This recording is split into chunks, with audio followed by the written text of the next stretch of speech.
Larry had one. Okay, today is February 22nd, 2002. I'm here with Rachel and Pat Casey, and we're checking to see if the recorder's working.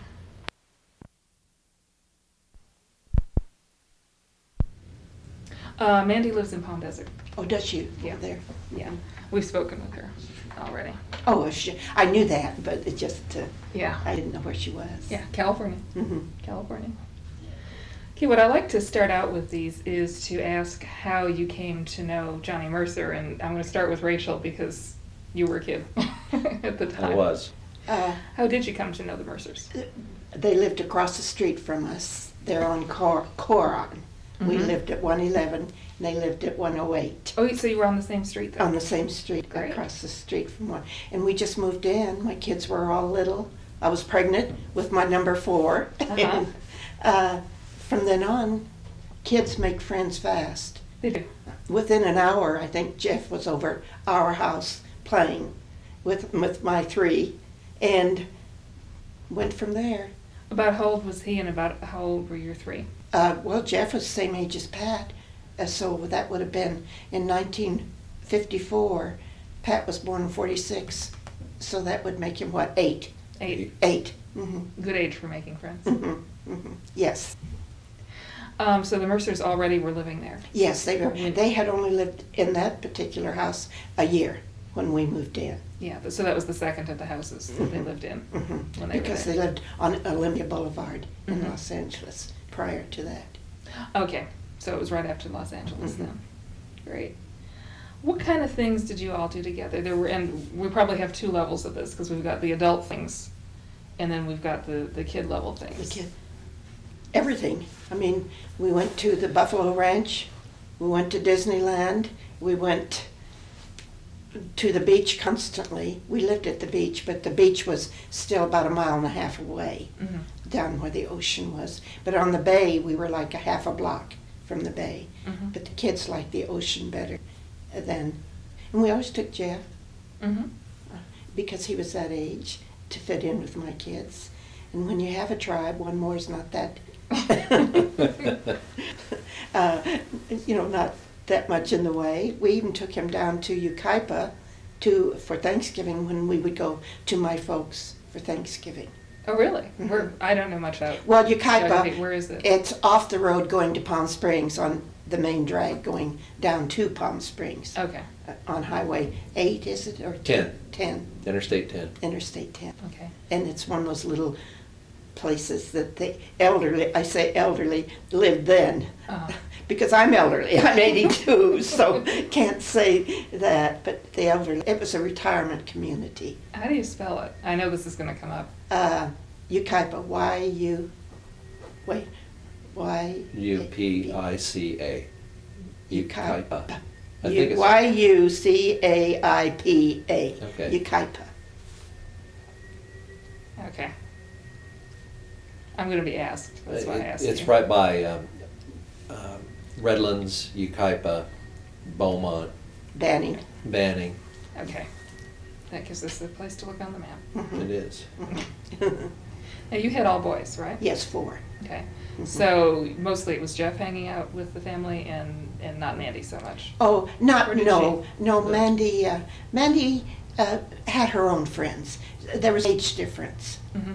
And so she had her girlfriends, and at that time, Jeff was a pesky little brother. My kids were pesky neighbors because they were always there. To Mandy, Right. to her age group. Mandy was gone all the time. Yeah. She was always either away at school or on a trip, but I don't remember much of Mandy. It Mhm. was just mostly Jeff and me and his parents if we went somewhere, or he was with us and we went somewhere. Now, are you the oldest? of I'm the your- oldest. Okay. And the ones below are named? Stephen, How many years younger? 18 months, 18 months. Okay. and then Matthew, Uh-huh. and then David John. Okay. We call him Guy. Okay. Mhm. Good. So none of you were even close to Mandy's age? No. It all started at Jeff's age? and Jeff- went Jeff's down from age there. and lower. Yeah, well, that definitely makes for Mhm. pesky. Yeah. Brats. She called them brats. And I'd say, he isn't a brat, really. She said, they're all brats.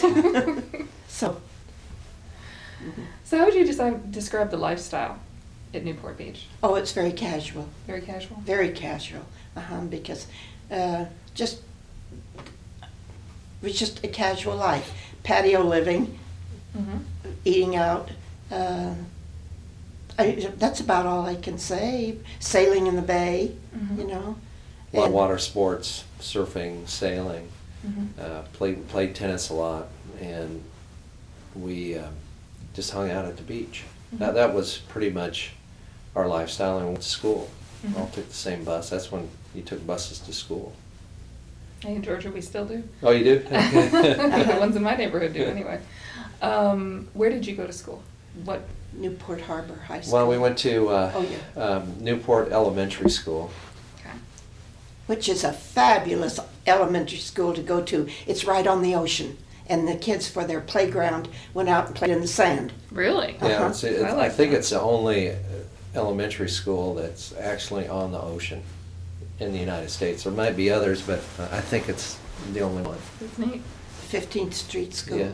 Mhm. And then we went to, that went to 5th grade, and then we went to Horace Simpson Junior High School. And that went to, let's see, 6th, 7th, and 8th grade. And then we went to Newport Harbor High School. And then most of us went to Orange Coast Junior College after that. And then everybody transferred after junior college to a 4-year school. Okay. Except 1 year in that interim of either the last of Horace Ensign or freshman, Jeff went to Harvard Military School, remember, for 1 year. I think he went to a military school in West LA. In Harvard. No, I don't think it was Harvard. It was. I think he went to University High School in West Los Angeles, and then he went to a private school. There was a military school, but I only think he went there a semester. And then ultimately he came back to Newport Harbor High School and Mhm. graduated his senior year. Mm-hmm. I think we might have photographs of Yeah. that. Mhm. Did you all wear blue? Yes. Yeah, Okay. yeah, Yeah. yes. Yeah. That confirms what I thought about those photographs. Now, when the adults went places together and left, or did you leave the children from time? Just go off and do adult Well, things? with a sitter. Right. I mean, Yeah. But we I didn't just- mean Yeah, abandonment. I meant Joyce was the only one that babysat. Joyce Pelfrey. Uh-huh. That's how Guy ran into her Mhm. there in Atlanta. Right. They were both in court that day. Mm-hmm. And he said that he went over, he asked this lady if he could sit at the table because all the tables were taken. And she said yes. And she said, you don't sound like a Southerner. And he said he wasn't a Southerner. He was from California. And she said, she then went on to say that she loved California. Her aunt and uncle lived there, and she would go out and visit them.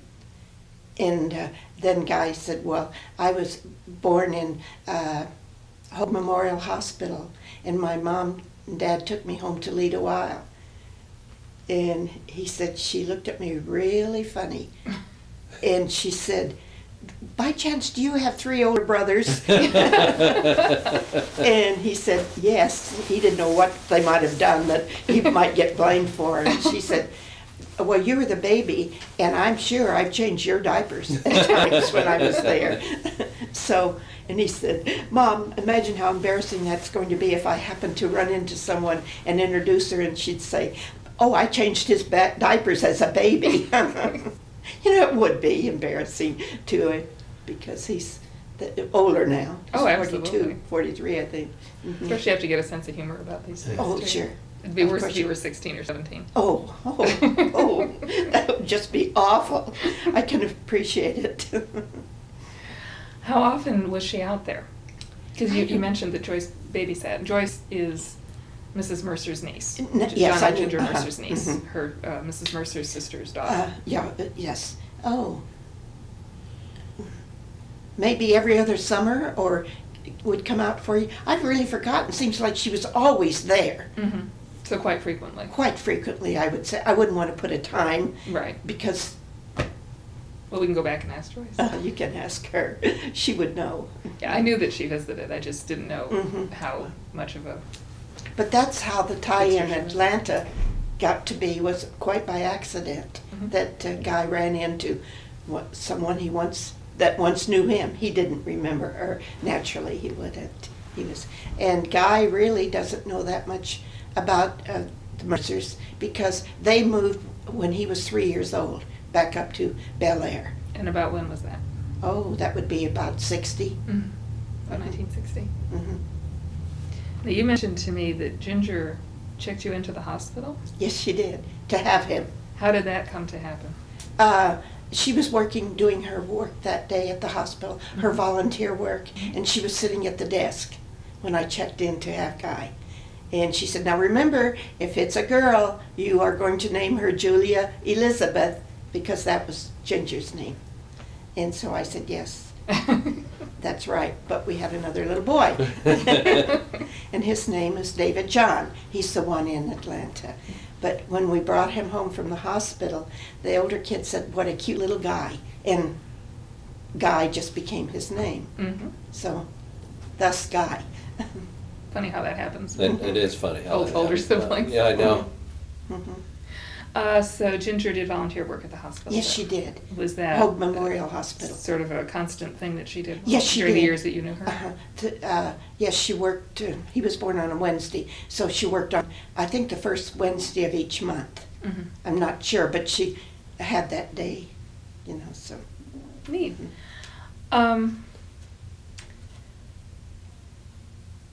In terms of memories and events and things, what things stand out? I'm going to ask you guys separately because it's going to be two completely different things. When you sort of just look back over the time that you spent together as neighbors. As neighbors. And as friends, You what are sh- the things that sort of float to the top for you? Oh, birthdays mostly. Not kids, but theirs. Ginger's and Johnny's. Oh, really? Hmm. How so? Well, they just had a nice big party, and we were always all invited to their nice functions like that. Okay. And when he won the Oscars, that was a biggie, Uh-huh. too. Very nice. I know Stephen, the third year that Johnny was nominated for an Oscar, Mhm. they didn't go because Johnny knew he wasn't going to get it. Now, how he must have known that, there must be something back in the woods that the winners only know that they are going to get it. But Stephen, my number 2 son, was sitting on the floor in the den room, and and Mandy had gone for Johnny, to sit. And there was Mandy, and Stephen jumped up. He goes, "Hey, Mandy, over here! Here I am." Waving at her on the television. Yes. And so, well, I still laugh about that because I thought, how did Mandy get in the house? She isn't here. And she was on TV, and I guess it was quite surprising. And then Matthew, I called him last night to tell him that I was coming out for an interview with you, Uh-huh. and did he have any funny things that he would like to tell? And he said, "Oh, Mom, I wish I'd known it. I would have come back there to go with you," because Matthew was Johnny's favorite. Of all the many little kids on the island, he did everything with Matthew that he could.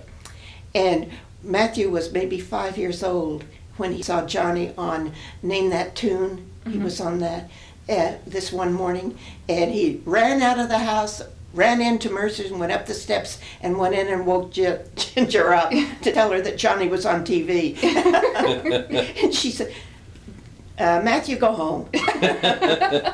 Because it had been taped, and Matthew, of course, didn't know No. about taping it. What have you. He was just on television. Yes. But we always had a very nice rapport. Johnny was a very humble man. He really was very humble to live around. Mhm. I'm not talking about business because I do not know. Right. And he had his dog, Tippy. Tippy was They had 2 dogs. 2 dogs, Tippy, and I thought there was only Tippy. No, there was Tippy and can't remember that. They're both beagles. Was it Tyler? Tyler and Tippy, I think that was it. They had 2 dogs and they just went everywhere. That Johnny, he'd have to go find them because they Police would call him wander and off say. up and down the island. They go through trash cans, and then Johnny would be out there looking for them and bring them back. Yeah, Tippy and Tyler, that's right. Somebody told us that the name of one was Tippecanoe, and the other one was Tyler too. Tyler too. It Could have could've been. been. Uh-huh. It very well could have been. We don't know for sure. Yeah. Tippy we know. Tippy we know. Tippy we know. We do too, because whenever they would go away on their trips, we had Tippy. You did. He was always, I mean, we just took care of him. Johnny knew he'd be well taken care of, Mhm. with us. And so that was with him. Let's see what else. There was a lot. What about the parties that you'd go to? You and the Reeds and the Roses. Didn't Johnny ever have parties over there? Yes, I just mentioned them. Okay. When he had the Oscars and all, they would be nice parties.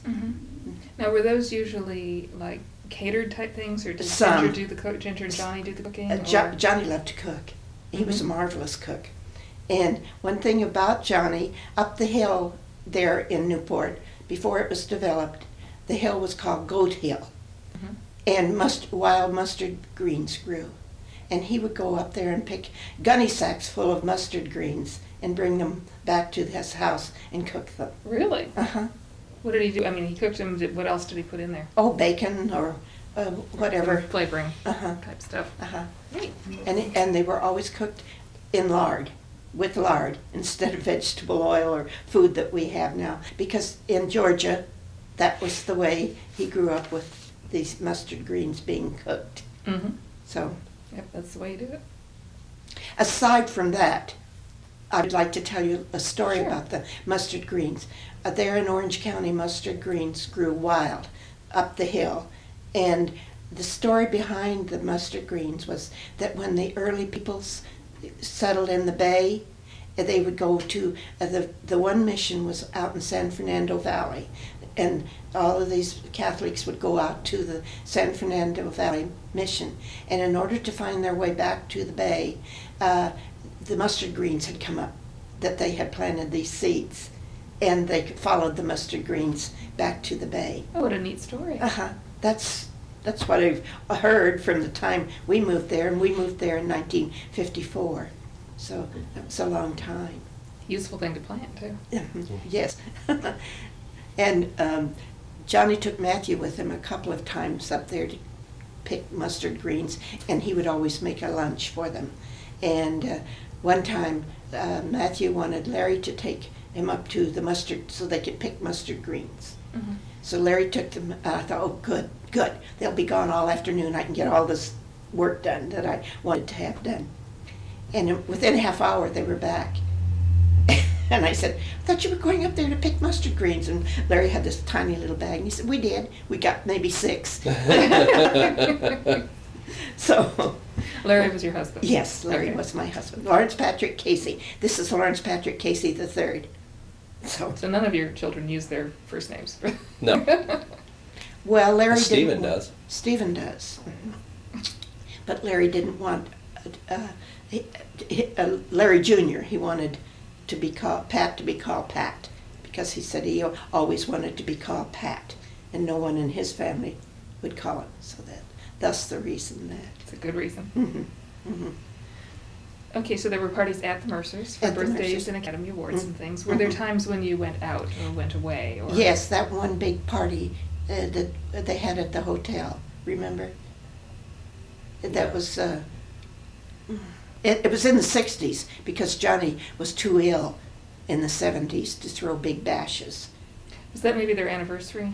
Could have I been. understood there was a big anniversary party That was it then. at, One did I big do ho- this wrong, Mike Romanoff's? Would that be correct? You would probably be. No, I not around wasn't at the there. time. Yes, you were. I was? Yes. I don't remember. You and Stephen. Uh-huh. Huh. Uh-huh. Because we let you take Dad's car. Oh, okay, Because you didn't want to ride with us. right. They were 15, 16, Yeah. you know. They don't, oh, heavens. No, because No. you took Okay. Dad's car. Yes. I remember that, because we got home before they did, and Larry was chomping at the bits. I just don't remember going to that party. It was a long time ago. It could be a different one, but I do know that several people have told us about About a, I think a uh-huh. 25th anniversary party. Yes, I Maybe remember that. something like that. Mhm. That it was Mhm. beautifully done. Oh, it wasn't. And everybody was there. Everyone was there. All of the big names, because I was, I was surprised. Mhm. Yes. And, well, Mandy's wedding, first wedding, Mhm. also they had a big bash at the Bel Air country club, Mhm. and they have big names there too. And it was fun going to that. Different. Now, did business people visit in Newport Beach, visit them very much? I mean, they're your neighbors and Uh-huh. people are coming and going. Did well-known people come and go? I during that don't time? think so. I think so. They kept an apartment up at the, in downtown, not downtown, but out in Beverly Hills. They kept an apartment up on the 3rd floor. Do you remember that? Yeah, I went there a number of times Uh-huh. with Jeff. Uh-huh. But they used to have people come over to his house. I remember Well, I know, but I don't Henry remember. Mancini and I know the Edward R. Murrow interview was done at the beach house. or Jack Oh, there was Parr one? or Uh-huh. somebody. There was an interview. With It was- Edward R. Murrow, yes. And One afternoon. I can't remember some of the people. I went to Hawaii with him when he was doing I How heard the that. West Was Won. Oh, that was the purpose of the trip? Well, they wrote all the music over there, he and another fella. Oh, okay. And so I went with Jeff, which was great because we surfed a lot. And I got to watch him write some music and some lyrics. I can't remember who the pianist was. He was the fellow that did the score. But anyway, they were But very How the good. West Was Won was, do you think, the title? That was the name of the movie. The name of the movie? That was the movie, How the West Was Won. Okay. And so they did a lot of the music over there in Hawaii. How long were you there? How long a trip was it? 2 months, I I think. think I was there. It was over a month. Ooh. It was over a month. We stayed at a place called the Holocaust Hotel, which I think has been torn down, and a very large hotel is there now. But it was a lot of fun. I mean, there were little cabanas, and so Jeff and I stayed in one part of the cabana, and then Johnny and Ginger stayed in another part. And then he would have people come over to Hawaii, and they would do some work on some music, and then that person would leave, and another one would come. Neat. Yeah. I know Matthew mentioned to me last night that be sure and tell them that when John was writing Breakfast at Tiffany's, he and I would go out on the inner tubes in the bay, and Johnny would ask me all these things that he thought a kid would like, and he said, "I didn't know, Mom. I was only 5." So, Like what? well, What kind of, so what, this was when he did the music for Breakfast at Tiffany's. right. When he did Huckleberry, Moon River. Moon River and Huckleberry Hound and all of the. My Huckleberry Friend. Mhm. Yeah. So Matthew was a contributor to that. Yeah, Matthew would be. He went to Palm Springs one time with Johnny, Mhm. one weekend, and they came home Sunday afternoon. And they were supposed to come home Monday morning because and Matthew wasn't in school yet, so he could stay with Johnny as long as he wanted.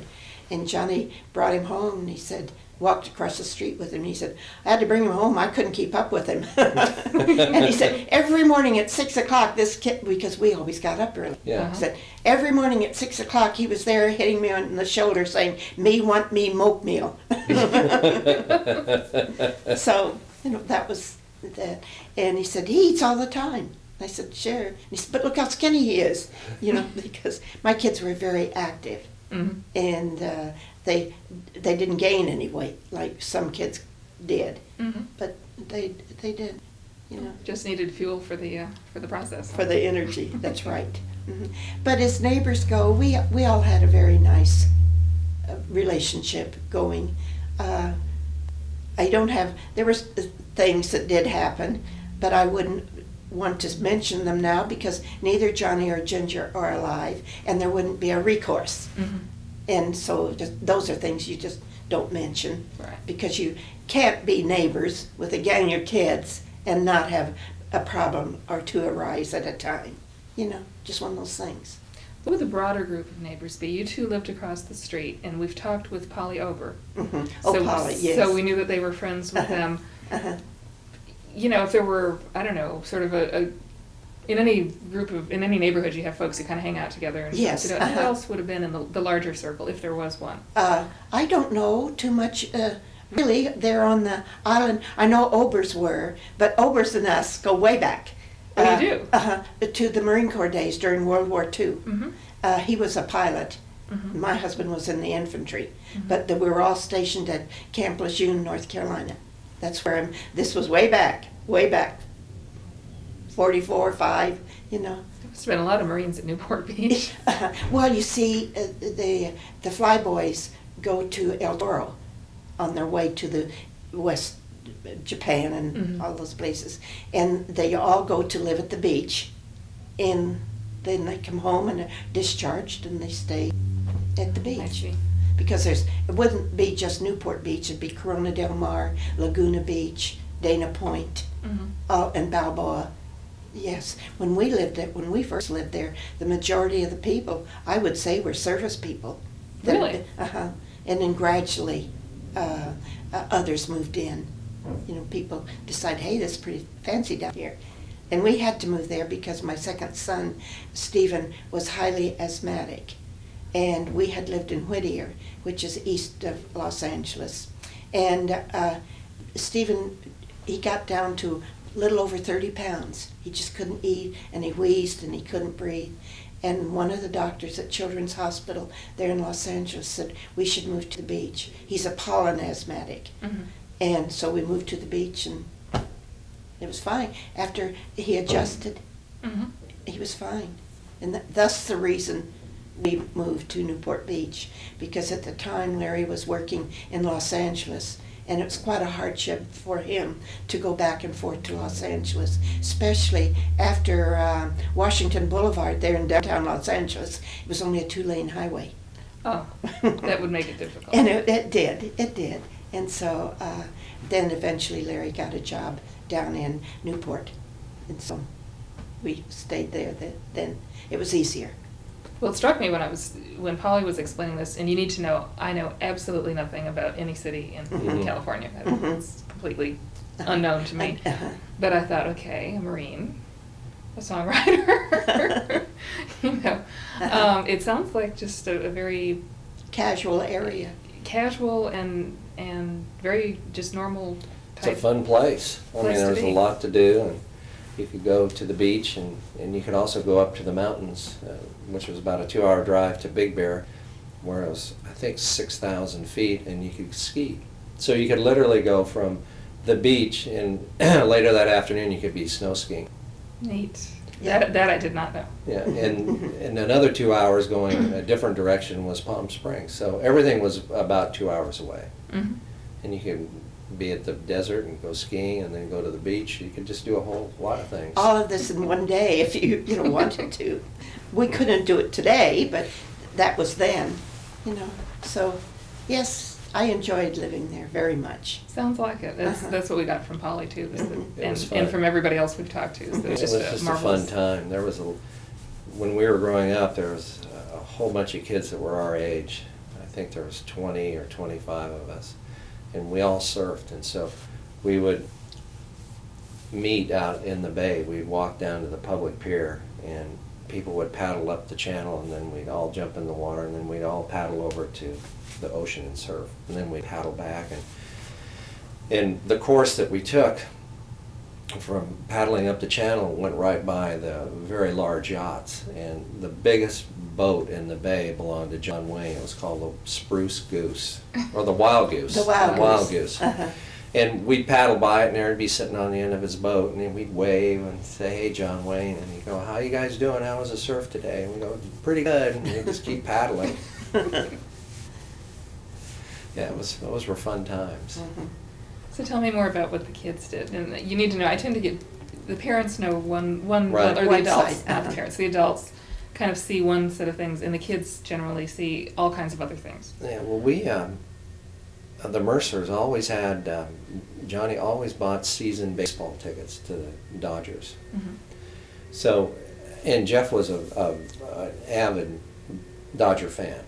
So we would go to, during the summer, I would generally go with Jeff, or maybe my brother Steven would go, and we would go to a baseball game. His parents would take us up to their apartment, and then we'd go to a baseball game, and which was a thrill because this was before they built Dodger Stadium, so they're still playing at the LA Coliseum. So we'd go to these baseball games, and then we'd go back to their apartment, and then we just kind of hang out in LA, and then we go back to the beach, and then we'd all go to school. And I surfed a lot and swam. That was a sport that I did in high school, and I think Jeff surfed, or he boogie boarded, and I don't think he did any sport activities after school.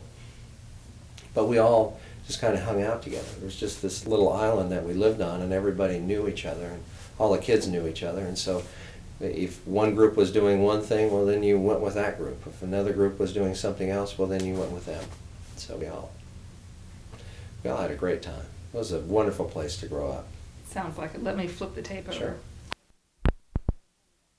I said hello if you talk to her. I will.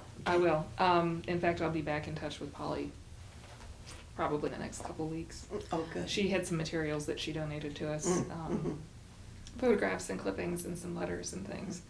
And she's been helping us identify the photographs because a lot of them were taken at events at Newport Beach. I guess there was a club.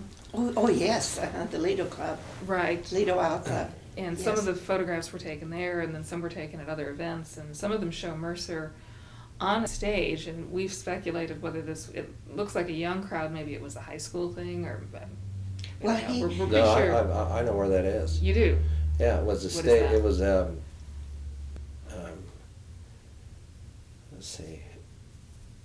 Johnny was performing. He actually performed at this restaurant right on the bay, and it was Oh, really? it was a stage, and I think he had a beard then.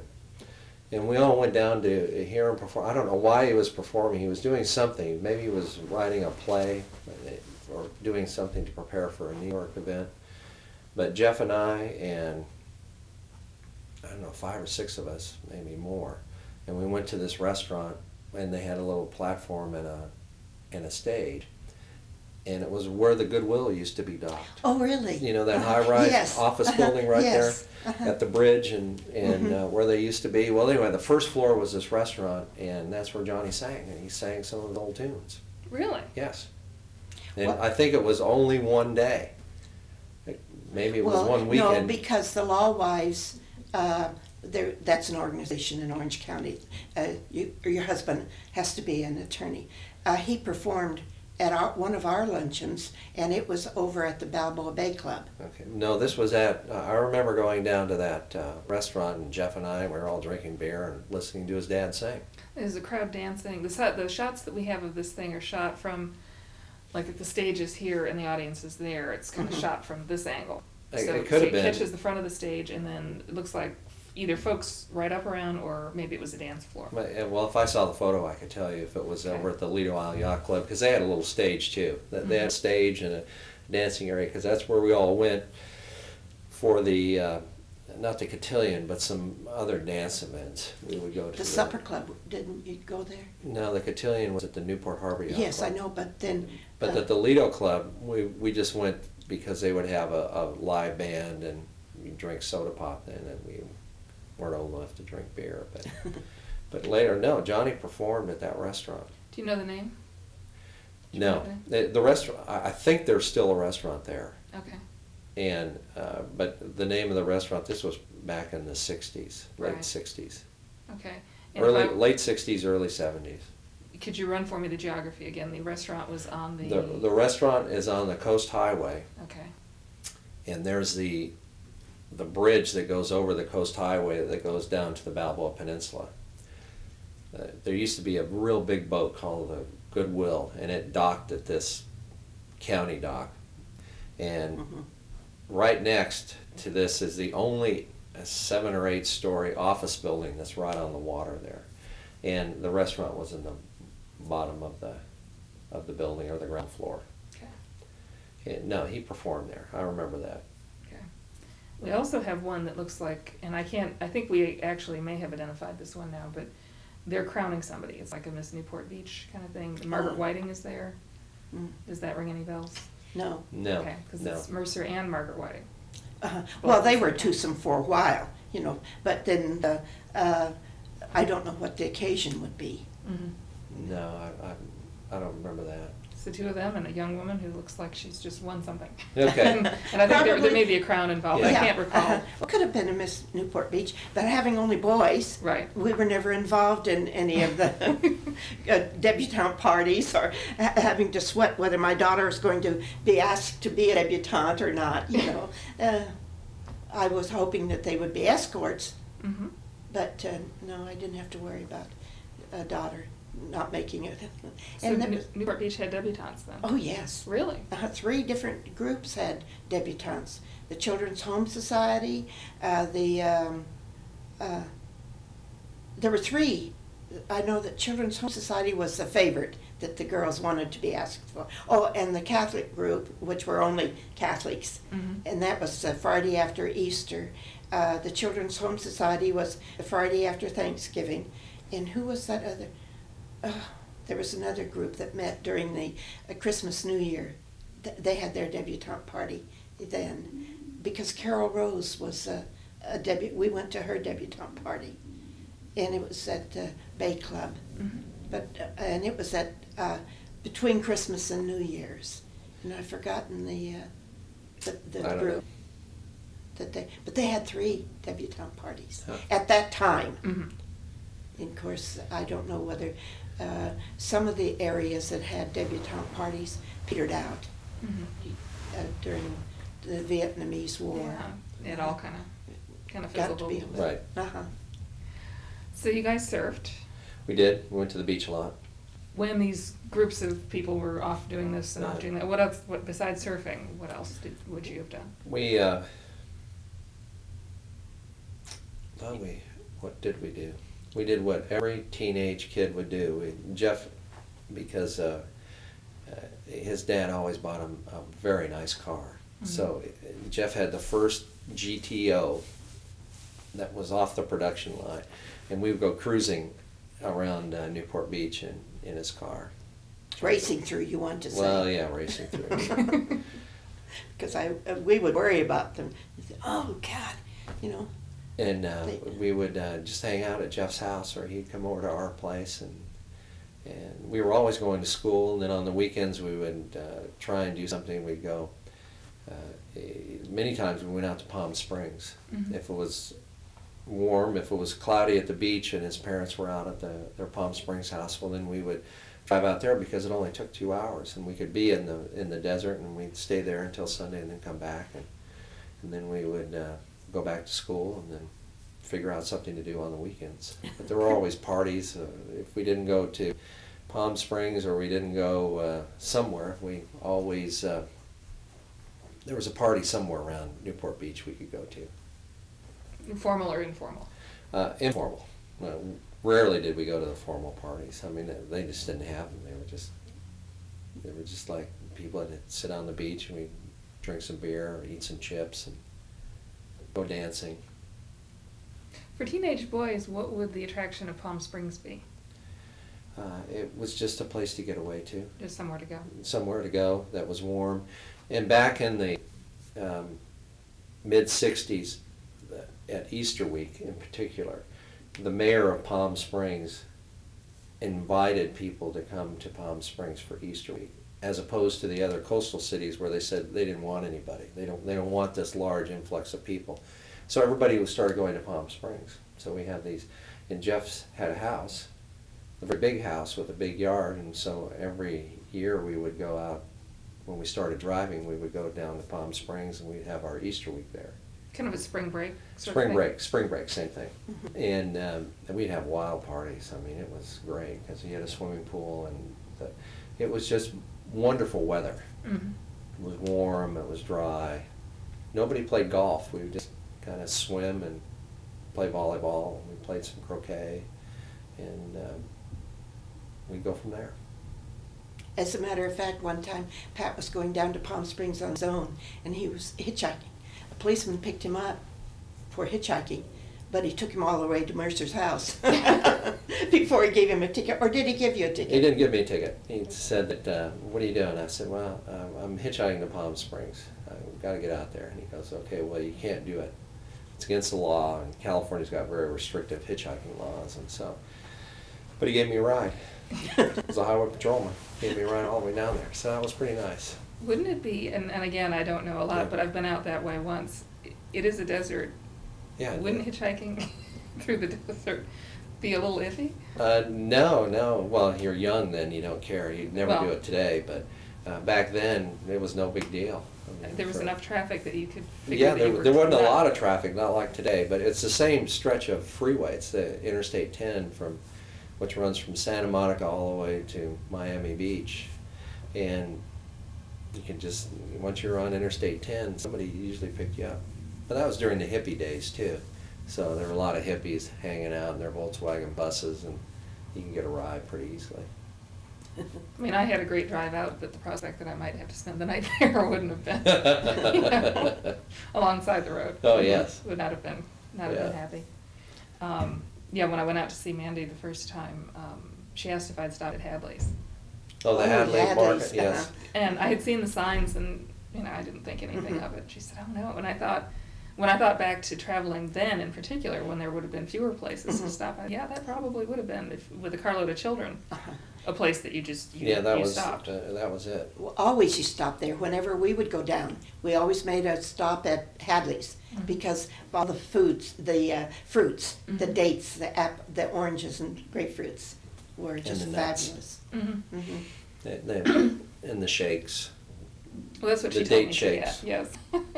So on the way back, I did it. That's I thought, right, okay, on I the way get 3 back. hours driving into the setting sun. I'm gonna stop. Mhm. I remember one time we went down to Palm Springs. I think there was me and Johnny took us. It was me and Steve and Jeff and a couple other kids. And I think it was Jeff's birthday. And because we went out in this El Camino that Johnny had, he'd pack us in the back and then away we'd go.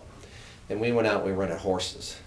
And so there was, I think Johnny rode with us for a while, but he may not have. He might have just parked us out there, and then he showed up 2 or 3 hours later and drove us all back to his house. But we had a great time. We were just out in the middle of the desert with some guide, just roaming around.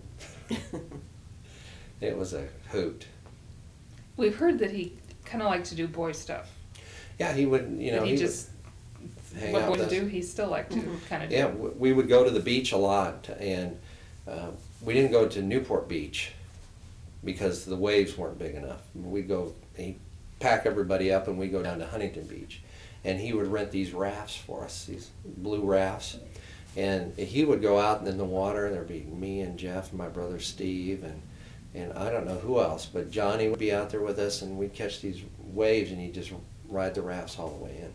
This is before surfing really caught on, so we'd have these blue rafts, and we'd just ride them all the way into the shore, and then somehow get back out there and catch a wave, and then ride it in. Johnny'd be out there doing the same things with us. About how old would you all have been then, the boys? Oh, we were 9, 10, 11. So preteen. Yeah, preteen.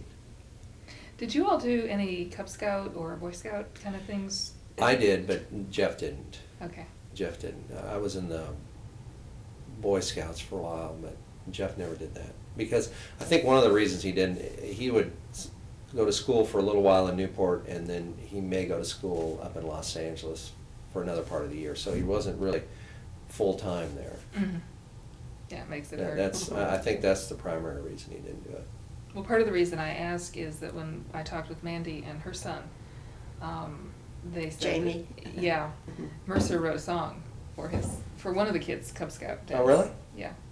I knew he wrote Men a- of the Werewolf Den. Okay, Oh. well, no. And then recently I got an email from a gentleman who I guess was a Boy Scout. It's not, I need to talk with him and find out whether he was a Scout or he was an adult in charge of Scouts. Mhm.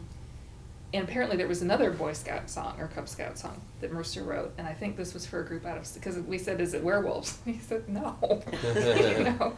Uh-huh. But he mailed it to me recently, and it made me wonder how many other, sort of Boy Scout, Cub Scout, Mhm. maybe even Girl Scout, I don't know, Yeah. connections there were. No, that he helped out with songs? He didn't do it with me or with Jeff, because Okay. Jeff and I were pretty close, and so we, I would say no. Okay, just thought I'd ask, since Yeah. we now He- have two of these things. Well, He it's- wrote that cute song for Mandy, you know, Mandy is two. Yes, That's a cute, darling song. yes, and we found a much later one that's did you? titled, You Ought to Be a Grandparent First, Oh. I think is what it's called. Oh. And I heard think that must have been after Mandy's children. After. One or more was, Jamie and or Nikki. yeah, Mhm. probably. So obviously, there's, you know, a lot of interest in the Mhm. kids. Somebody, I think Mandy told us something about Mercer, that you lock yourself in the car and get really, really hot, and then go out and dash into the water.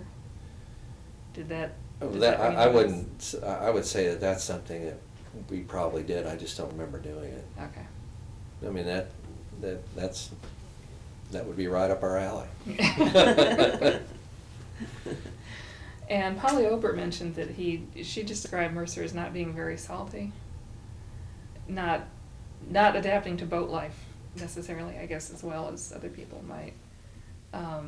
You all didn't boat much? No, No, no. well, Okay. we went out on the little, he had a little boat, Jeff did. Yeah, and Jeff had a snowbird. A snowbird, and he would sail in the bay on Saturday and Sundays, Mhm. you know, Right. but no, a large yacht life, no, I don't think so. He didn't have a big boat, but when we went to Hawaii, Mhm. we took a cruise ship to Hawaii and took a cruise ship back. Mhm. The American steamship. I think we were on the Roosevelt or something like that. But no, they never had any large yachts. I don't think he wanted the maintenance, or he just wasn't around enough. Mhm. But he swam in the bay a lot. I mean, I remember a couple times sitting out on the public dock, and Johnny would come running down and he goes, I'm going for a swim, and he'd just jump right in the water. And back then, people would they'd have a bay boat or a little boat with a small outboard motor, and they just kind of putt around the island. And so here came Chris Craft, and these guys were just drinking beer, cruising down the channel, and Johnny swims over to him and go, hey, how you doing? And the guy goes, okay. And he said, well, the fellow put his hand out and said his name, and he said, I'm Johnny Mercer. And the guy says, come on aboard. So next thing, Johnny's way down the channel drinking beer with these guys. And then, I don't know, about an hour later, they come back, and he jumps in the water and swims up to the shore, and that was it. We recently were talking with some people in the Savannah area who live out. The family had, during his growing up years, a summer home out on a marsh. That then there's a sea tide. The tide goes up and down, and apparently quite a current that goes through. Mhm. And they were talking about something that kids do that you have to assume they probably did also when Mercer was growing up, was to hop in off of a dock or somewhere, either with an inner tube or without, during the tide coming in, and Uh-huh. flow with it, Oh, yeah, and that'd be be taken great. to the Yeah. next part. So it sounds like this Newport beach with the channels and tides and everything. Well, the tides weren't as extreme, but it was a harbor and a bay, and it was just a nice place. You could swim. You could actually swim across the channel if you wanted to, but Sure. mostly you just swam out by your dock and then you came back in. I know when I was a young girl growing up out there, this is, you can turn the machine off, because this isn't any relation to the Mercer situation. Okay. It's just an anecdote that would happen. My parents had a place, but you see, Okay. that wasn't any relation to No, this it- party. But I thought it was worth telling. Yes, definitely. I'm glad to know.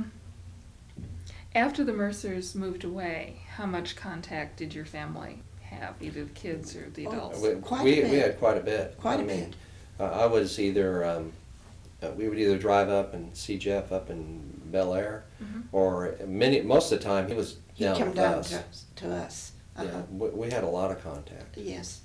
As a matter of fact, turn the machine off. Okay. Well, Okay, I think we're back on again. So they moved up around 1960, yes. and think. Mercer lived until about 1976. Did you all Yes. maintain contact? Yes. Through all that time? Uh-huh. So you really did stay in touch then? Yes, oh yes. Uh-huh. See each other once, twice a year, more often, less Uh, often? Depend. sometimes more often, maybe we'd go a year without seeing them. I know when Johnny got so sick, when he was in when they were in Paris, he got very sick and would wander around and forget where he was. I do remember that. And I know one time Ginger called us to see if we had heard anything of him. Maybe he'd come home because she couldn't find him. She eventually found him wandering the streets of Paris. You know, that's when, just before he had his brain tumor surgery. Right. Mm-hmm. Were you at all in touch with the family during the surgery period? I was. You Yes. were? Yeah, because I was up at Jeff's place up in Bel Air, and I never went to the hospital to see him, but I think Jeff went a couple times. He was in Pasadena. Yeah, at and the then Huntington Memorial. then where they had was a garage. It was converted into a studio, Right. and that's where he was out there all the time. He had a full-time nurse, and that was about it. He wouldn't let anyone come in to see him because his head was so bandaged up, and he didn't want people to see him that way. I don't know about his business associates, but about us just being neighbors. He didn't particularly care about us seeing him. It was a very private time. Yes. Yes, it Is- was. And I never saw him. Yeah. And I think Jeff saw him a few times, or probably saw him quite a bit, but that was about it. Did you keep up with Ginger Mercer much after Yes, he passed away? I did. Did you get to see her much? Oh, I think maybe, let's see, yes, maybe once or twice a year we'd have lunch together. And if she came down to stay with Polly, we would have lunch together, that type of thing. And I know one time she was in Palm Springs, and I went down to have lunch with her and spend the night. And after then she became quite ill. Yeah. And I didn't see her. She went up to Jeff's in Oregon for a while, I know. And that was... That was a long time. Well, when you get older, you kind of separate out. And so then Jeff had gotten married, and he moved to Oregon. And then I stayed in Southern California, and we saw each other. I mean, I went to Oregon. I was married then, so my wife and I went to Oregon. We spent a couple days with him, and I talked to him on the phone, but that's about the extent of it. Well, tell her about the wedding, Mandy's wedding with the dog. That was best man. No, I don't And remember then that. it didn't go over. No, I don't remember that. Yeah. I don't know. I don't know. You gotta You tell sure? me. You're the one who told us that What? you, Jeff had called you and asked you to meet him at Mandy's wedding down at the boat or Bay Club or someplace. And then when you got there wasn't any wedding. That's right. I remember. At least that's what you told us. There was the boat had gone or something. There was just Jeff and I and his wife were down there. I can't remember what happened. It'll take me a few minutes, but I think the boat left without us, and then it came back.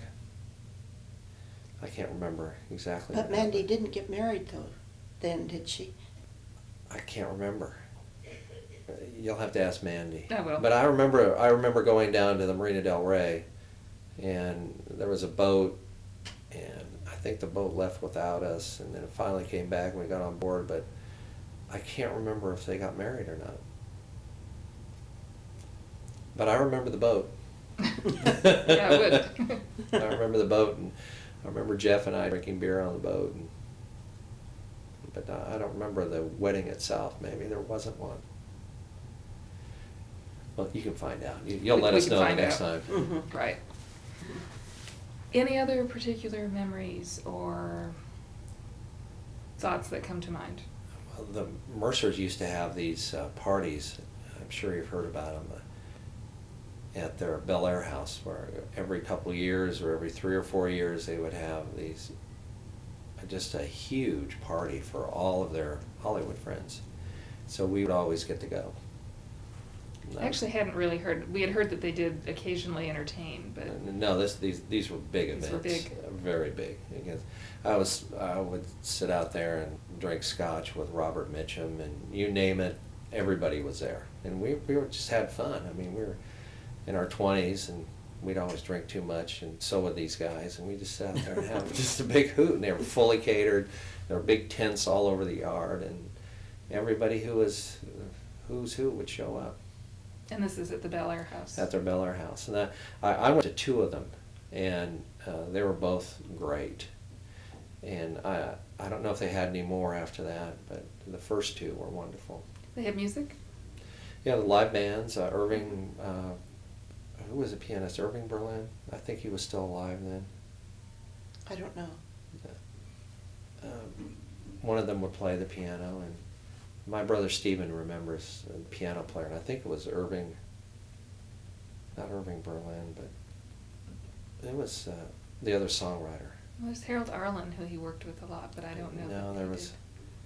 was Henry another- Mancini? No, it wasn't Mancini. Mancini was there, but it wasn't him. He didn't play the piano and sing. There was somebody else that was pretty good.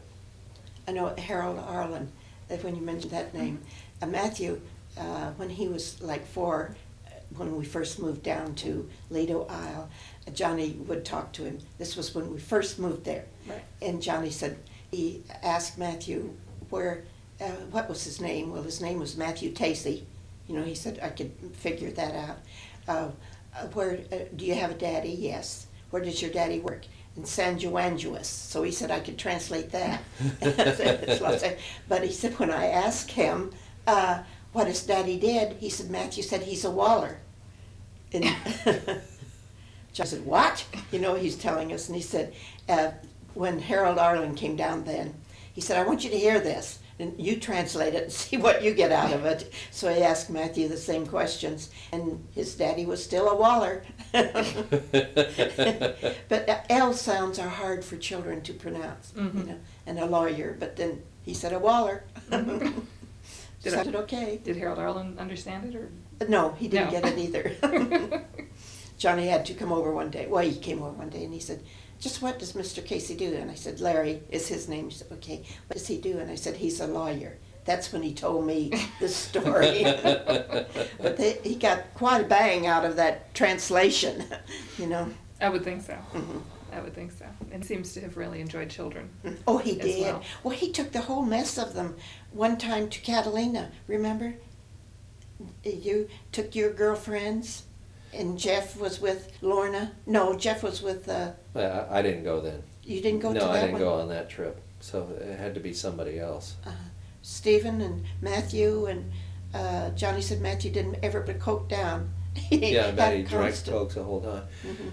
Yeah. One thing that Johnny really loved to do, he had that El Camino, and he loved to drive around with a back end full of kids. It was a Mostly pickup. us, but he loved to do This had that. an open bed? It was a Uh-huh. pickup. Open bed. Mhm. Where did he drive you to? Or did you just drive around with Well, him? we go to the beach, or we go up for an ice cream, or we would just go somewhere. And one time that it sticks out in my mind is that time he piled all these many boys in the back end of that pickup and took them down to get haircuts. Because they just needed haircuts, and All so of them? all of them. I mean, I had 3 that benefited by that. Oh, and then one time Johnny was going to save money. Really, every now and then he'd go on kicks that he was going to save money. So he bought a thing to give the kids their butch haircuts. Uh-huh. And Pat's wasn't too bad. His didn't show as bad because he was lighter hair. But both Stephen and Matthew, poor little Matthew, he was skinned right down. And I said, Johnny was apologetic. I said, don't worry. One thing about hair, it all grows back. You know, at that age, when you get older, it doesn't. But because Pat's got a shiny spot in the back of his head, Yeah, I know. and he's Thanks for young. telling everybody, Mom. So he decided to save money by shaving the heads of your children. Well, of just his too. Jeff got a haircut, Mhm. and then I noticed that was the only time it was done. He only Yeah. Well, haircuts weren't real expensive back then. They were less than $1, I think.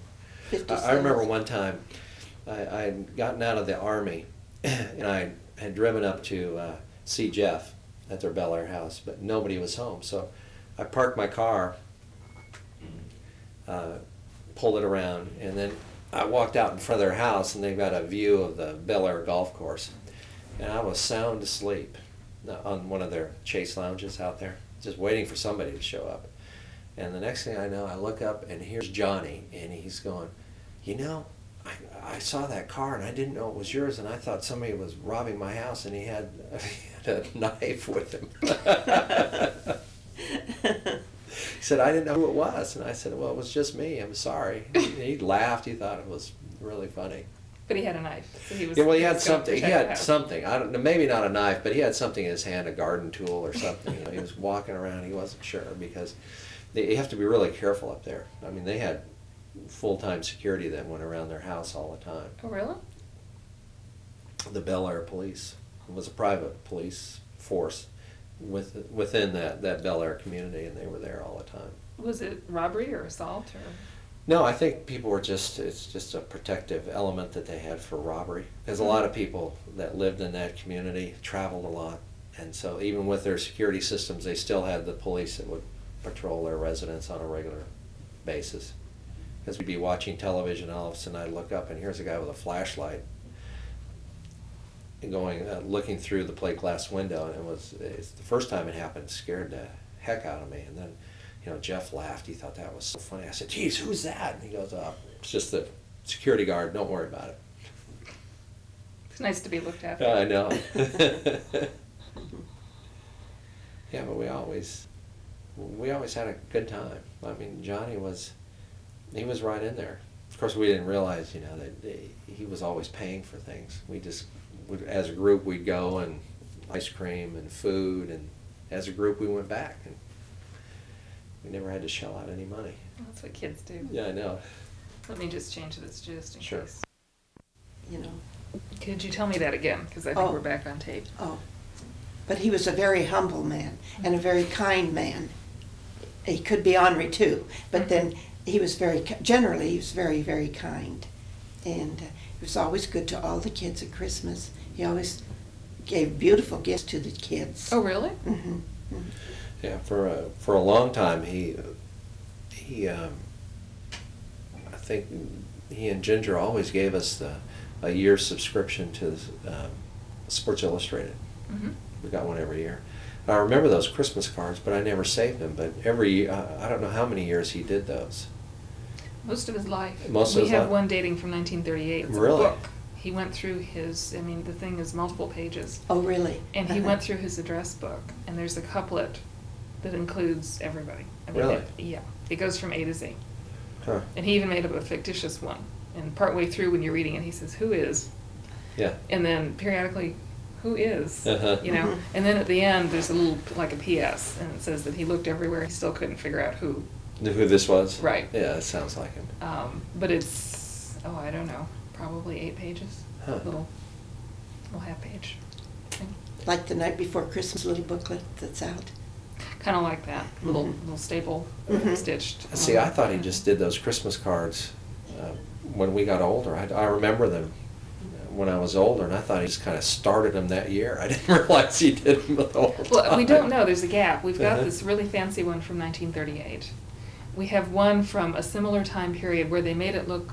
He and his wife designed it to look like sheet music on the front, and it's the publishing company is the Kris Kringle Publishing Company. Mm. When you open it up, it's a song that they wrote, and there may be a photo involved with them. I'm not sure.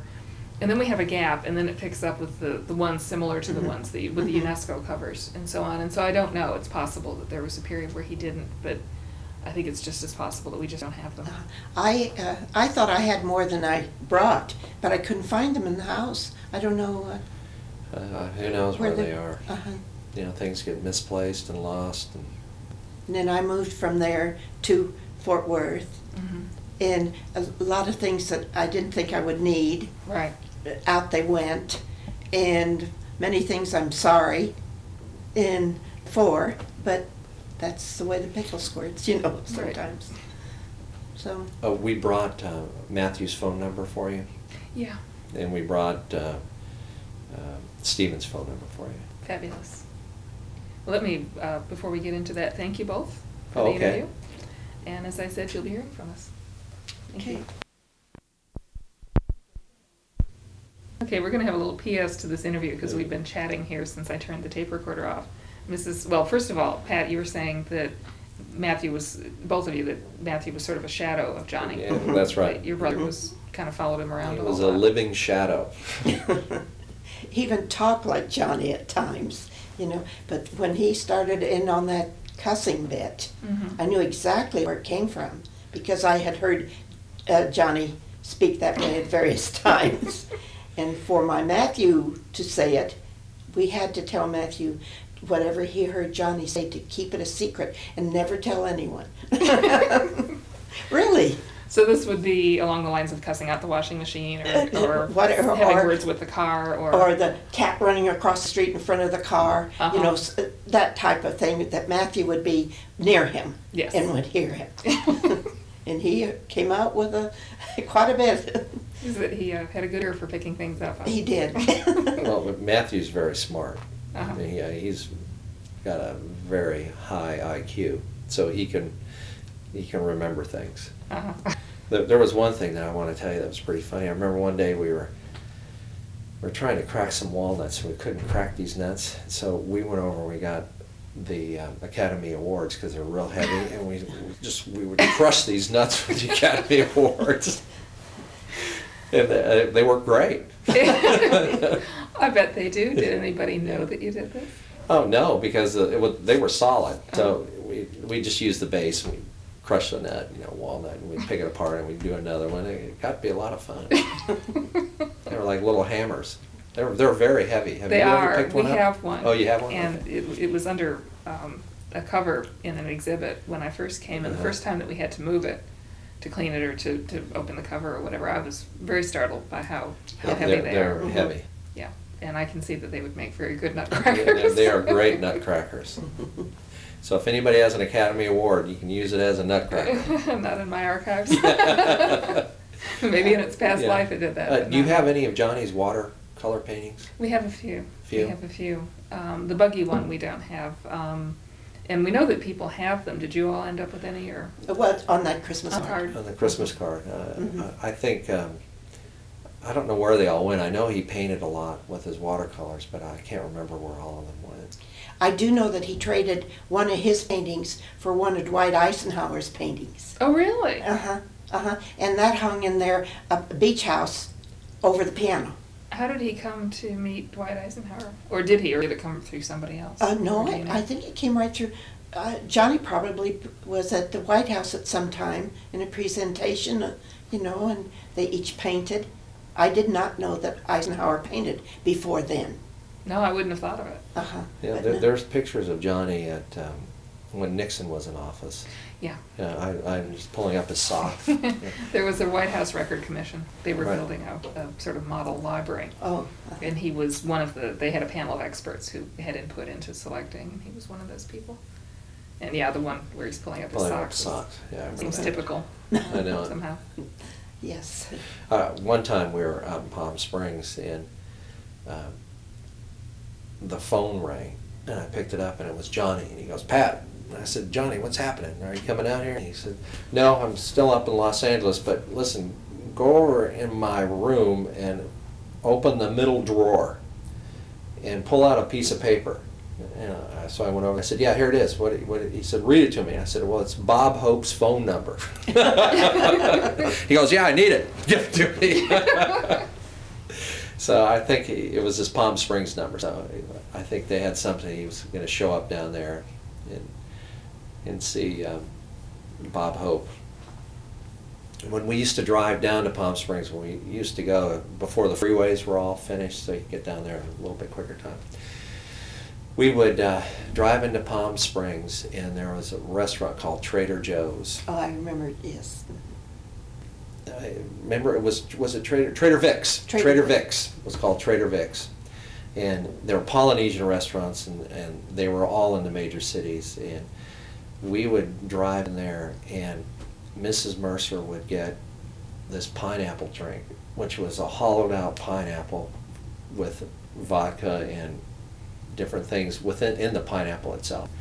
And she would let us taste it, and they were so great. And we'd sit there, and that's where Johnny would meet us. So she would come down first with us, and then Johnny would just kind of show up, and then we'd all head down to their house. And I remember that because I always wanted one of those pineapple drinks. So when I got to be 21, Jeff and I went back to Trader Vic's, and that's what I got. I got a pineapple drink. Did it taste the same? Yeah, I'm sure it did. I'm sure it did. What were the trips out to Palm Springs like? I mean, this is 1950s. Right. Um, Well, they were long. not much development on the way out, and a bunch of kids with apparently mom driving. Or Johnny. I mean, sometimes he would drive, or if we went with Ginger, she always had a new Cadillac.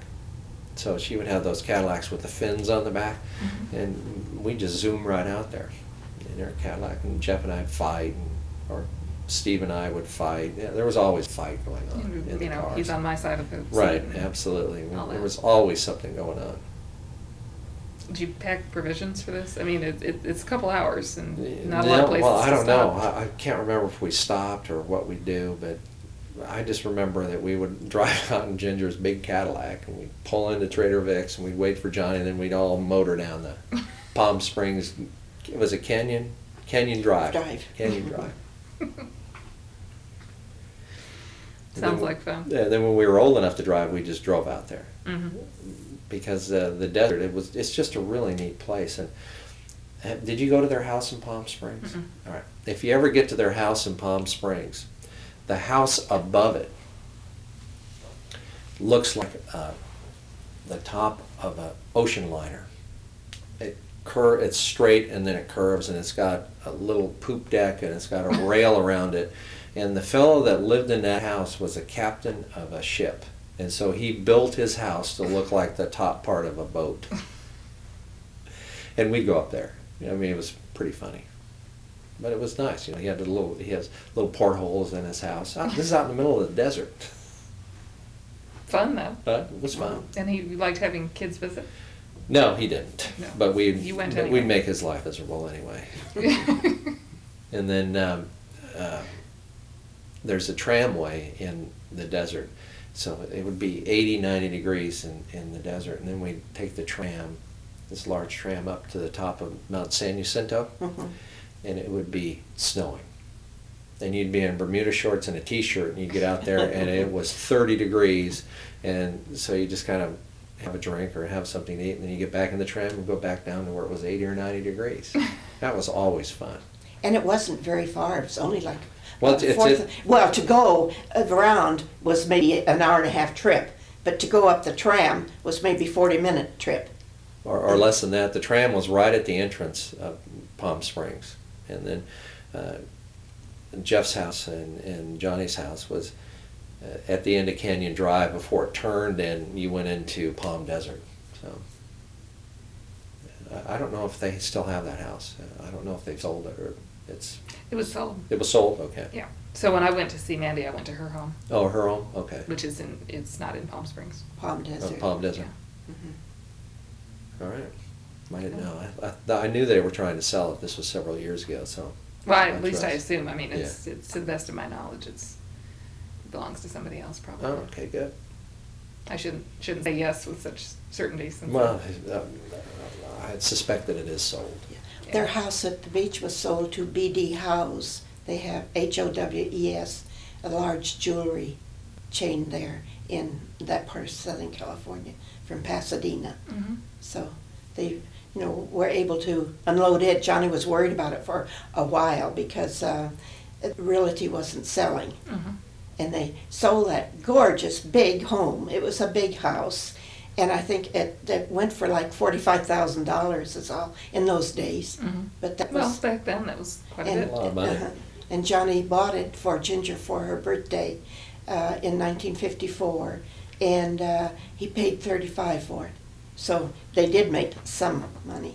It was a big house because it went from street to street. They had a 3-car garage, and the smaller they had like a double door garage and then a single garage door. That's where the golf cart was kept. Patsy mentioned that the golf cart was quite an item. Oh, that was the deal. Johnny got that for being on the Perry Como show Mhm. in lieu of I don't Money. know, well, pay or something, but he got a golf cart. And that was the terror of Lido Isle, I can tell you that. That was just... Especially when those kids got 16. This one included. We'd race up and down that. We'd run the battery dry, and then we'd have to push it back and hook it up and wait 12 hours for it to recharge so we could go back out. Well, Patsy told us something about getting to use it one year when she was quite young, Uh-huh. one summer in return for caring for the dog or Mhm. something like that, and that being able to Drive be the chauffeur of the golf cart The was, golf cart. was a that big was- deal. That was the only golf cart, I think, on Lido Isle. I Was mean, there it anywhere was- to golf on Lido Island? No. No, No, no. no. And there were very few golf courses in Newport Beach at that time. I think there was just one. And then another one came along, Canyon, something or other. Big Canyon. Big Canyon. And now they have many golf courses there, but they didn't have any. Just the Strictly- Irvine Country Club, that was the only one. That was it. Uh-huh. At that time. Well, that would make the cart stand out for sure. Though. Mhm. Yeah, well, it was red too. Oh, really? Red with white seats. Really? Yes. The ones I've seen are always just the white. No, it was Plain red, ones. and it was a three-wheeler, which Uh-huh. means it turned over real easily. So it turned over quite a bit. And one wheel in the front, two in the back, and you'd make a sharp turn, and over you'd go, and everybody'd laugh. We'd push it back, take off again. Especially if you turned it this way, and so the person on the upside of the cart falling over, it just fly out. Well, that's all part of growing up. Mhm. Yeah. It's when I think of the silly things that these kids did, none of them ever had a broken leg or a broken arm. No. Mandy's husband, her first husband, the night before he got married, they were playing basketball out in the alley of the street, and he fell and broke his arm. So that was Jamie's dad, Mhm. Jamie and Nikki's dad. Yeah. And I remember how mad Ginger was. There he was, at the wedding with his arm in a cast. Well, you wouldn't normally think you'd break your arm playing.